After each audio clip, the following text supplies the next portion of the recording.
Next story.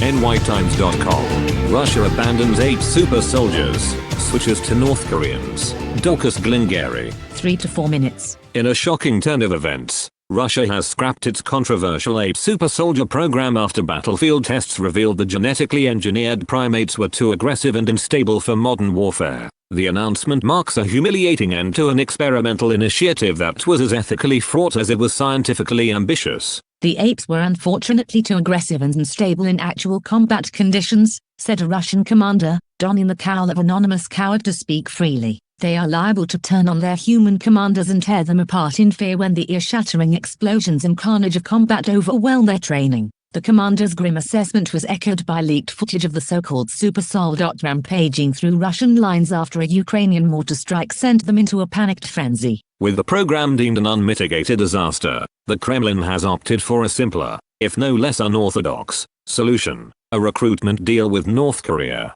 Thousands of North Korean troops, hardened by years of grueling training and life under the regime's iron fist, are reportedly being sent to bolster Russian forces in Ukraine. There's a language barrier with the Koreans, the commander admitted, but they don't pull your arms and legs out of their sockets if they have a panic attack. As for the fate of the apes, the Kremlin's solution was as pragmatic as it was bizarre. We gave the tamest of them to Musk to use as door prizes for Tesla dealerships or something, and then destroy the rest, the commander revealed. Representatives for Elon Musk declined to comment on the claim, though sightings of large suspiciously intelligent gorillas and orangutans moving about inside Tesla facilities have been trending on social media. The abandonment of the program has drawn sharp criticism from Russian politicians and pundits alike. This is a shameful waste of resources, said Dmitry Azarov, a member of the Duma's Defense Committee. For decades, we've poured millions into creating the perfect soldier, only to find out that science fiction lied to us.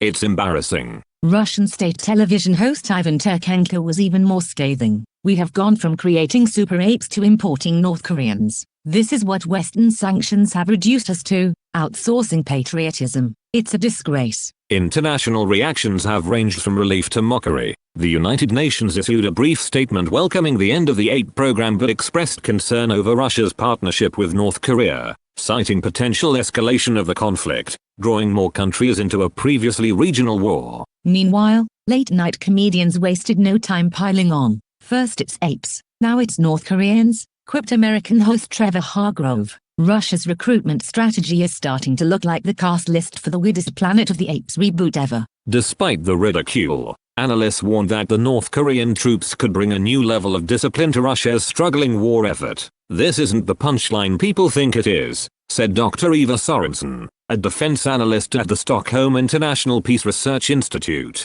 North Korean soldiers are exceptionally tough, and their presence could stabilize Russian lines in key areas. This shift is a reminder that the conflict remains deadly serious. For now, the battlefield is as volatile as ever, with one difference: the chilling roar of genetically enhanced great apes has been replaced by the silent, steely determination of North Korean soldiers. Whether this will tilt the scales in Russia's favor or merely prolong the bloodshed remains to be seen.